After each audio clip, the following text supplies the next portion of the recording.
Здравствуйте, дорогие друзья! Сегодня мы с вами начнем большую тему. Будем говорить о 50-м псалме.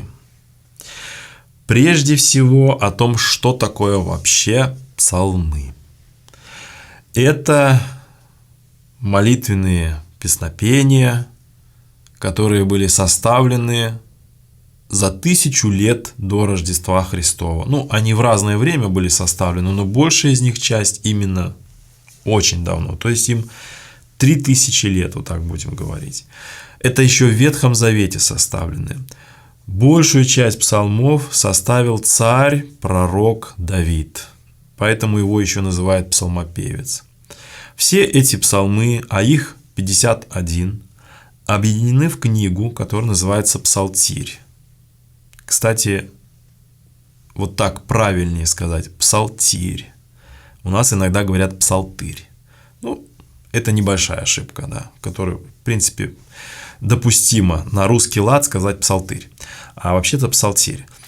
И они пронумерованы просто: Псалом 1, Псалом 2, Псалом 50, Псалом 150. Вот мы с вами будем разбирать сегодня 50-й псалом, то есть начнем разбирать.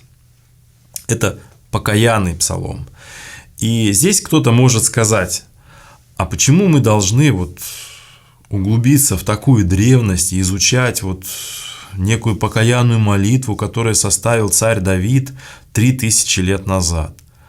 Ведь для того, чтобы понять ее, нужно посмотреть на эту молитву глазами человека, жившего 3000 лет назад. То есть погрузиться в исторический контекст, культурный контекст, понять смыслы, какие туда заложены, образы, какие там возникли, что за каждым из этих образов стоит, для чего мы должны все это изучать. Неужели сейчас нельзя что-нибудь подобное составить, какую-нибудь такую настоящую покаянную молитву, которая была бы такой же прекрасной и так далее, и так далее? Можно составить. Составьте. И уверяю вас, если вы это сделаете, то церковь обязательно усвоит ее, и люди полюбят и будут пользоваться этой молитвой и возносить свои покаянные слезы к Богу, растворяя их этими вашими словами. И спустя еще 3000 лет, в 51 веке, люди будут изучать ваши слова и будут говорить: Боже мой, как же непонятно мыслили люди в каком-то мохнатом, забытом 21 веке, что это было, какая там культура, какой исторический контекст, вообще ничего не поймешь. В общем, там будут жить совсем другие люди, да, которые будут изучать нашу эпоху благодаря вашим стараниям. Но пока так получается, что да, у нас есть много хороших, действительно достойных покаянных молитв. Это правда. Но с псалтирем все равно ничто не сравнится. В этом возьмите святых отцов, они как-то единогласно, единым фронтом говорят о том, что нет слаще книги, чем псалтирь. Это такая высота, такие молитвы, сопоставить с которыми нам ничего невозможно. Как бы это ни странно ни звучало, но это так. И псалтирь лежит в основе нашего православного богослужения. В храме службы состоят, наверное, в значительной степени, я уже не боюсь сказать в процентах, но в значительной степени состоят из псалмов, так или иначе. И 50-й псалом, покаянный, о котором мы сегодня начали говорить, произносится не только на утренних молитвах, но и в храме он читается, и на вечернем богослужении, и во время службы часов, и в других моментах богослужения. Покаянный псалом 50 очень часто прочитывается, произносится именно эти слова. И если мы сейчас с вами думаем, что жил-был царь Давид, и он подумал и решил, а не написать ли мне какую-нибудь такую молитву покаянную, вдохновился и написал. Нет, все было не так. все было иначе. А именно, ну, во-первых, кто такой был царь Давид на момент написания вот этого покаянного псалма? Это был человек, действительно царь, который прошел уже огонь, воды и медные трубы. В его жизни уже было там уже много всего. На пике, наверное, своего могущества, на вершине своей славы, любимец народа, любимец Бога, Господь его любил и ограждал его от всего. Да, и все ему даровал Господь. И он был пророком, царь, пророком. И другие его псалмы, там видно, там пророчеств очень много о Христе. И вот он уже мог себе позволить даже, в случае, если там какая-нибудь война случится, а воевали тогда постоянно, более-менее были периоды спокойные, но, в общем-то, война была довольно-таки обычным явлением. Так вот, если какая-то война очередная была, Давид мог уже себе позволить не ехать на эту войну, а послать просто войска, военачальника, а сам остаться в Иерусалиме, управлять страной. Вот так было и на сей раз. Войска воюет царь в Иерусалиме. После своего дневного отдыха он вышел на балкон своего дворца и увидел купающуюся женщину. И она поразила его своей красотой. Тут же он навел справки, кто такая, ему сказали: это Версавия, жена Урии Хиттиянина, который был воином и который воевал и сражался как раз в войске царя Давида и вот был, что называется, на передовой. Хиттиянин – это его прозвище, взятое по этническому, так сказать, признаку. То есть он был хет по национальности, храбрый, хороший воин, служивший наемником у царя Давида. Женился на прекраснейшей женщине, проживал в Иерусалиме и в данный момент времени выполнял свой долг. Слугам не нужно было ничего говорить, они все поняли и организовали все как надо. Надо сказать, что Версавия, судя по всему, не хотела соблазнять Давида, у нее не было это в планах, но обстоятельства сложились так, что вот сложилось, как сложилось. Да. Она этого не хотела. Но вот так получилось. И потом, как водится, классика жанра, она забеременела. И сообщила об этом Давиду. А Давид решил, что надо как-то это дело, грех-то прикрыть. Поэтому он отправил гонца в действующую армию с тем, чтобы Иоав, его начальник, прислал к нему с донесением Урию Хиттиянина, храброго воина. Да. Урия прибыл к Давиду. Они встретились. Давид его расспросил о том, как дела в войсках, как обстановка, как настроение. В общем, обычный, нормальный деловой разговор. Расспросил, похвалил, угостил его, так сказать, с дороги накормил. Все-таки человек с поля вернулся, там он сражается, где-то осадили город, он под стенами, там спит в шатрах, не знаю что. Вот. И сказал, что ну вот, молодец, иди, отдохни, повидайся с женой. В общем, побудь пока здесь, а потом я тебя отправлю назад.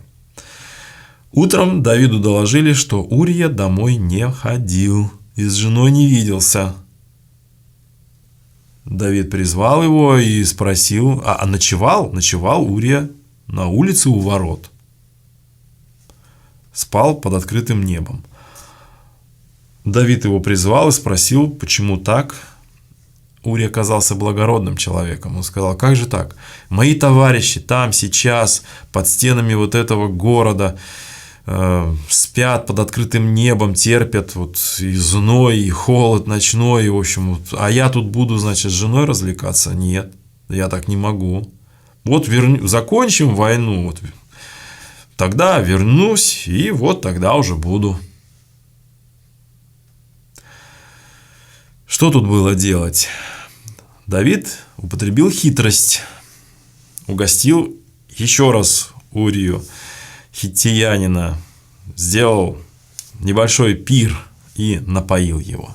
Думал, что вино как-то вот немножко расслабленно, подействует так расслабляюще на него, и, может быть, под действием вина он как-то сломится, но не получилось.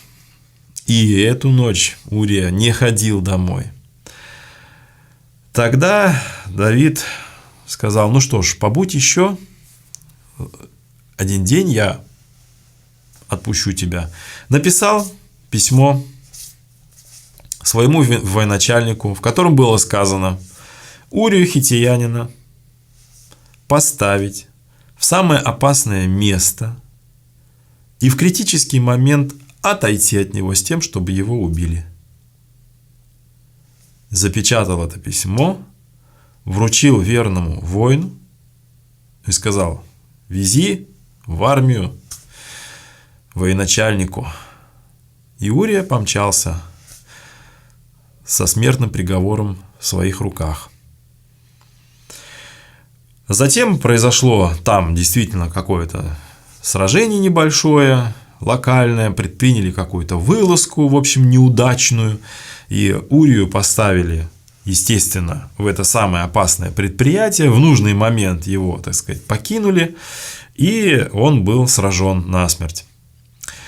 И военачальник посылает гонца с донесением царю, что, к сожалению, вот мы увлеклись погоней и подошли слишком близко к стенам этого города, оттуда стали по нам стрелять, и, в общем, погибло много храбрых мужей, к сожалению. Но когда начальник посылал этого гонца, он сказал: но когда царь разгневается, ты скажи, что ну мы просто увлеклись, вот, и да, погибли, и Урия хиттеянин тоже погиб. И когда Давид услышал, что Урия хиттеянин погиб, он понял, что это просто был выполнен его приказ. Поэтому он сказал: ну что ж, война есть война, что поделаешь, жертвы неизбежны, некуда деваться. А когда узнала Версавия о гибели мужа, она горько плакала. А когда прошли дни траура, Давид взял ее в жены. И обратите внимание, ведь это все длилось не одномоментно. Ну вот, да, увидел, он был сражен ее красотой, хотя у него были жены, все у него было. Ну вот, да, ну можно сказать, что наваждение, но это же длилось не один день. То есть это какое-то время, пока Версавия забеременела и поняла, что она беременна, и прислала, сказала ему, что вот так и так, пока Урия приехал из армии с донесением, пока вот это длилось туда-сюда 1 день, 2 дня, 3 дня, пока пытался Давид его как-то все-таки домой впихнуть. Не получилось. Потом он отправил его назад с этим указом, приказом. Пока вот это все длилось энное количество времени, и все это время благочестивый и богобоязненный царь Давид, любимец Божий, был как будто бы в ослеплении, и к одному греху добавлял другой грех, и к одной мерзости добавлял другую мерзость, усиливал. И когда закончились дни траура, Давид взял Версавию в жены, и еще несколько месяцев, пока она была беременна, он также пребывал в каком-то вот ослеплении, не видя и не слыша, и не осознавая, что он натворил. А когда она родила ребенка, к Давиду пришел Нафан, пророк, и сказал: в одном городе были 2 человека, один богатый, а другой бедный. У богатого было очень много мелкого и крупного скота, а у бедного ничего, кроме одной овечки, которую он купил маленькую и выкормил, и она выросла у него вместе с детьми его. От хлеба его она ела, и из его чаши пила, и на груди у него спала, и была для него как дочь. И пришел к богатому человеку странник, и тот пожалел взять из своих овец или волов, чтобы приготовить обед для странника, который пришел к нему, а взял овечку бедняка и приготовил ее для человека, который пришел к нему. Сильно разгневался Давид на этого человека и сказал Нафану: «Жив Господь, достоин смерти человек, сделавший это. И за овечку он должен заплатить вчетверо, и за то, что он сделал это, и за то, что не имел сострадания». И сказал Нафан Давиду: «Ты тот человек, который сделал это. Так говорит Господь Бог Израилев: я помазал тебя в царя над Израилем, и я избавил тебя от руки Саула, и дал тебе дом господина твоего, и жен господина твоего на лоно твое, и дал тебе дом Израилев и Иудин, и если этого для тебя мало, прибавил бы тебе еще больше. Зачем же ты пренебрег слово Господа, сделав злое пред очами его? Урию хиттеянина ты поразил мечом, жену его взял себе в жену, а его ты убил мечом аммонитян. И так не отступит меч от дома твоего вовеки за то, что ты пренебрег меня и взял жену Урии хиттеянина, чтобы она была тебе женою. Так говорит Господь: вот я воздвигну на тебя зло из дома твоего, и возьму жен твоих пред глазами твоими, и отдам ближнему твоему, и будет он спать с женами твоими пред этим солнцем. Ты сделал тайно, а я сделаю это пред всем Израилем и пред солнцем». И сказал Давид Нафану: «Согрешил я пред Господом». И сказал Нафан Давиду: «И Господь снял с тебя грех твой, ты не умрешь. Но как ты этим делом подал повод врагам Господа хулить его, то умрет родившийся у тебя сын». И пошел Нафан в дом свой. И поразил Господь дитя, которое родила жена Урии Давиду, и оно заболело. И молился Давид Богу о младенце, и постился Давид, и, уединившись, провел ночь, лежа на земле. И вошли к нему старейшины дома его, чтобы поднять его с земли, но он не хотел, и не ел с ними хлеба. На 7-й день дитя умерло. И слуги Давидовы боялись донести ему, что умер младенец, ибо говорили они: когда дитя было еще живо, и мы уговаривали его, и он не слушал голоса нашего, как же мы скажем ему: умерло дитя? Он сделает что-нибудь худое. И увидел Давид, что слуги его перешептываются между собою, и понял Давид, что дитя умерло. И спросил Давид слуг своих: умерло дитя? И сказали: умерло. Тогда Давид встал с земли и умылся, и помазался, и переменил одежды свои, и пошел в дом Господень, и молился. Возвратившись домой, потребовал, чтобы подали ему хлеба, и он ел. И сказали ему слуги его: что значит, что ты так поступаешь? Когда дитя было еще живо, ты постился и плакал, и не спал. А когда дитя умерло, ты встал и ел хлеб и пил. И сказал Давид: доколе дитя было живо, я постился и плакал, ибо думал: кто знает, не помилует ли меня Господь, и дитя останется живо. А теперь оно умерло. Зачем же мне поститься? Разве я могу возвратить его? Я пойду к нему, а оно не возвратится ко мне.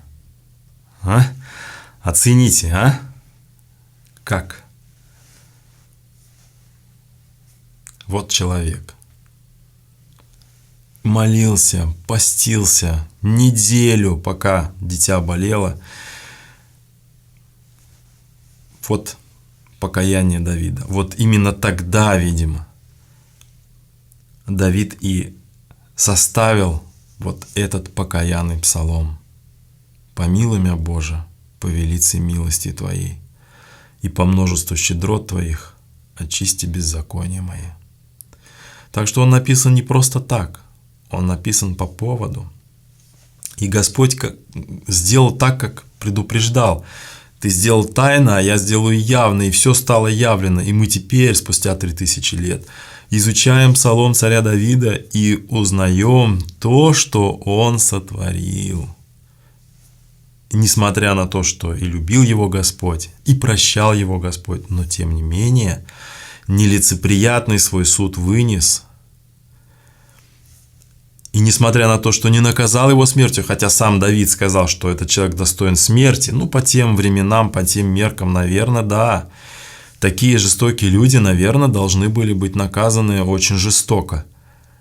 И, видимо, вот такое преступление, вот из этой притчи Нафана, да, наверное, должно было караться смертью. И сам Давид повинен был смерти за свой поступок. Вот такое зло он сотворил. Это сам он признал. И как гром среди ясного неба для него слова Нафана: «Ты и есть тот человек». Вот так вот. Кстати говоря, в Евангелии от Матфея, в 1 главе, когда перечисляется родословие Иисуса Христа, там упомянут царь Давид, естественно, и Давид, царь, родил Соломона, отбывший за Урию. То есть в Евангелии Версавия не названа по имени, а специально указано, что она была замужем за Урией, хиттиянином. Для чего это евангелист делает? Почему он указывает?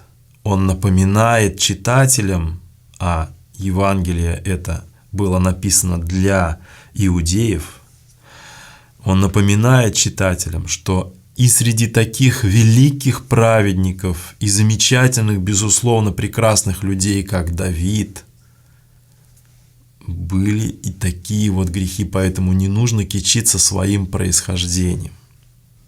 Но чтобы уже закончить эту тему царя Давида, скажу, что все-таки действительно Версавия потом, попозже, родила Давиду сына Соломона, который стал правителем страны после царя Давида и которого возлюбил Господь так же, как царя Давида.